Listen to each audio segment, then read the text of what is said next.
پورې وسولې چې ستاسې د ماشومانو بیانونه مې واورېدله. دا زما بیان به داسې وي لکه یو د انګورو باغ والا ده، څوک یو ټوکرۍ انګور واروي چې د انګور راسره نیسي، او دومره زبردسته چې هر طالب هر ماشوم پر خپل تقریر باندې پوره قبضه درلودله. داسې معلومېدله نه چې دوی پرټه یاد کړی دی، بلکې د هغه تقریر د هرې خبرې سره خپل انداز صدا ښکاره کېدله چې دغه په خپل حال کې دی، د بیان په وخت کې د حاله څه وتلی نه دی. دا ټوله موږ ته دغه راښکاره کړی چې محترم مولوي شفیق الرحمن صاحب د دې ادارې د ماشومانو سره ډېر محنت او کوشش کړی دی چې پر یو سټیج باندې پر یو منبر باندې د لوی لوی خلکو پایڅې او پښې رپیږي بل وي، لیکن دلته د ماشومانو دومره په دلیري سره دا خپل مافي ضمیر په دې مېلمنو باندې واوري. اللهم زد فزد، الله دې نور نور توفیق ورکړي. محترمو عزتمنو، خبرې خو ډېرې دي، وخت کم دی. زړه مې غواړي چې پر هره موضوع خبرې درسره وکړم، لیکن نن شاهد د دغه ماشومانو ته د تعلیم په باره کې د خبرو ضرورت نه وي، د تقریر په باره کې نه وي، د درس په باره کې نه وي، ځکه د دې هغه حالت موږ ته راښکاره سو چې الحمدلله دا په هغه لحاظ سره پټ. نن صرف زه یو مختصره خبره یو بل طرف ته بیایم، هغه دا چې نن سبا وخت کې چې څومره د تعلیم ضرورت دی ماشومانو ته، یعنې په 100% کې 10% د تعلیم ضرورت دی، 90% د دغه ماشومانو د ځوانۍ د عزت د حفاظت ضرورت دی. لکه څنګه چې د دې مور پلار دا فکر کوي چې د دې بچان تعلیمونه وکړي، د دې استادان دا فکر لري چې په دغه ماشومانو کې قابلیت پیدا کړي، په دغه ماشومانو کې صلاحیت استعداد پیدا کړي، دغه ماشومان په هر ژبه باندې پوه کړي، په تعلیم یې پوه کړي. د دې سره 90% دا ضرورت دی چې دغه ماشومان د ځوانۍ چې هغه کوم حال دی هغه ته رسول څنګه وسي، چې د دې پر ماضي باندې، د دې پر حال باندې، د دې پر عزت باندې څه تور داغ ونه لګي. ځکه محترمو عزتمنو، دا کم موبایلونه چې تاسو وینئ یقینا دې معاشرې ته څه ګټې ورکړې، لیکن ګټې 10%، تاوانونه یې 90%. مولانا محمد یوسف لدیانوي شهید رحمه الله د نن څه 20 کاله مخکې لیکلي دي چې دغه ټیویانو معاشره دومره خرابه کړه چې یو هلک او نجلۍ د وخت د مخه ځوانان کېږي او د دې پر دماغو باندې د جنسي خواهشاتو څه سوا بل شی نه دی پروت. په هغه وخت کې دا موبایلونه نه وو، دا غټ غټ موبایلونه، دغه ټي وي او ویسار به یو کور کور ته میسره وو. لیکن کاش چې نن علامه لدیانوي شهید رحمه الله ژوندی وی او دغه سینماوي دا غټ غټ موبایلونه د هر ځوان او د هر چا په جیبونو کې لیدلې وای، نو د هغه وینا به د اوس معاشرې دپاره څه وای.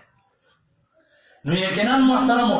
چې نن دغه شانو د ځوانان دغه حال ته رسولی دي چې نه خپل عزت ته ګوري، نه د بل عزت ته ګوري، نه خپل قوم ته ګوري، نه د بل قوم ته ګوري، نه خپل آخرت ته ګوري، نه د بل آخرت ته ګوري. د دې څه حیوانان جوړ شوي دي، لیوان جوړ شوي دي چې دوی څرنګه د یو ماشوم عزت واخلي، څرنګه د هغه د بلیک میلینګ دپاره، د هغه څه د روان وخت دپاره، د ګټې اخیستلو دپاره د هغه څه یو فلم یو ویډیو جوړه کړي چې بیا را روان وخت کې چې دوی پر هغه غږ کوي، هغه نه نسي ورته کولی. او کله کله داسې پېښه شي چې دغه ویډیو بیا دنیا ته راوځي، نو دغه ماشوم چې د ده ویډیو دنیا ته راوتلی وي، د ده عزت پر عالمي دنیا اخیستله سوی، د ده د عزت ویډیوګانې پر فیسبوک او پر په کمپیوټرانو کې پرتې وي، دا که د ټولې دنیا تعلیم یافته سي، دا که د ټولې دنیا غټ انجینر سي، دا که د ټولې دنیا غټ ډاکټر سي، دا که د ټولې دنیا غټ پروفیسر سي، دا ناکامه دي.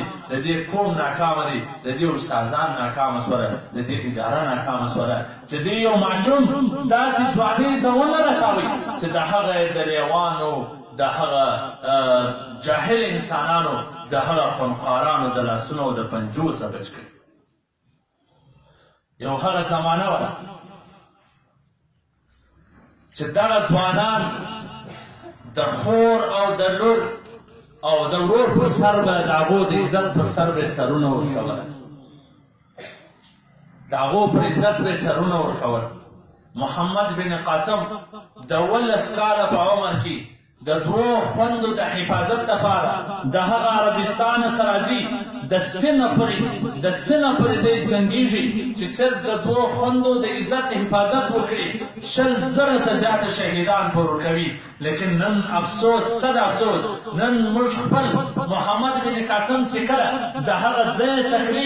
د هندوانو د سیخانو خوندو او لونو په پښو کې پړونان ور واچوله چې محمده ته خو زموږ دپاره یو فرشته وې، تا زموږ عزت خوندي کړي، تا موږ د بل د شر څخه وساتله، ته موږ چا ته پرېږدې. لیکن نن د هغه محمد بن قاسم اولاده، نن د هغه محمد بن قاسم نوم اخیستونکي، نن په هغه ځوانۍ کې چې قدمونه ایښي دي، نن پر ځای د خور د حفاظت، د کافرانو د خوندو د منو د حفاظت خو پرېږده، د خپلې خور د حفاظت کار د دوی څه نه اخیستلی کېږي، بلکې پر ځای د دې چې د هغه د حفاظت لپاره کار وکړي، د هغه د عزت دشمنان جوړ شي.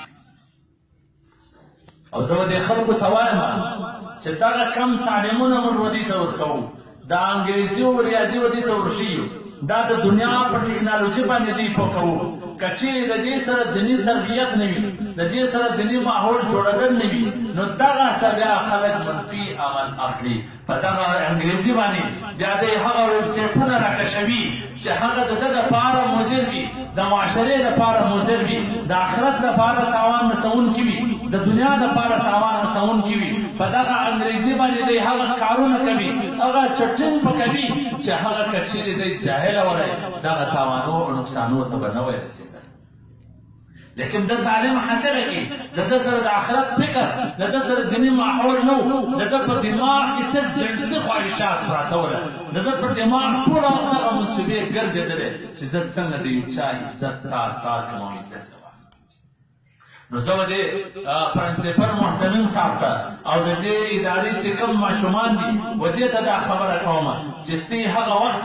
نه د چا همدردي قبلوئ، کوم څوک چې ستا سره همدردي کول غواړي، تا ته یو شی درکول غواړي، پر مخ باندې وروله. کوم څوک چې تا د خپلې ادارې سفر ځای ته بیول غواړي، پر مخ باندې وله. کوم څوک چې د خپل کور څخه تا بل کور ته بیول غواړي، پر مخ باندې وله. د هېچا هم په خبرو کې مه راځه، هېڅوک هم ستا خیرخوا نه دی. په اوس وخت کې ستا خیرخواهي چې کومه ده، هغه صرف او صرف ستا تنهایي ده چې ته یوازې د خپل ځان د حفاظت لپاره ګرځې، نور د هېچا پنجو ته چا په پنجو کې خپل عزت ورنه کړي.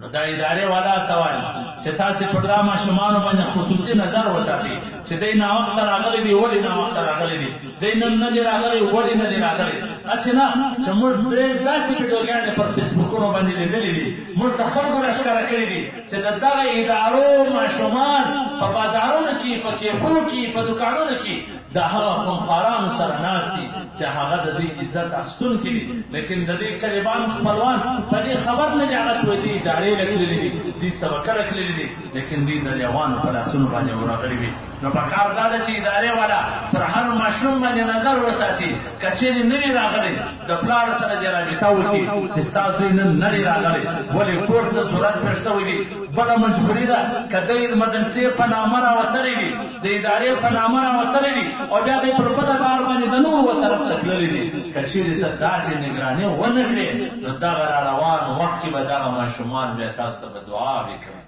د دې خو اوس هغه وخت دی چې عقلونه یې ځای ته نه دي رسېدلي، عقلونه یې کمزوري دي، د هر څه چا چې شنه واښه ښکاره کړل هغه طرف ته ځي. او د دې پلرونو ته هم دا پیغام لرم چې د خپل زوی پر جیب باندې نظر وساتي، د هغه پر هر شي باندې نظر وساتي. یو نوی شی راوړی دی د کومې خوا راغلی، موبایل یې راوړی دی د کومې خوا راغلی، نن یو بلې پیسې زیاتې ورسره دي د کومې خوا راغلی، چې پر دا هر شي باندې نظر ونه ساتي نو هېڅکله به د خپل ماشوم او د بچي حفاظت ونه کړي. نو دا د نن سبا وخت کې چې اړینه موضوع ده، ضروري موضوع ده، ضروري خبره ده، دومره به د تعلیم ضرورت نه وي لکه څومره چې د دغه ماشوم د ده د دغه 15 کاله پورې عمر یا د 20 کاله پورې عمر دغه د دغه څه ساتل ضروري دي، د ده عزت بچاول ضروري دي. الله دې پر دې باندې د عمل کولو توفیق راکړي.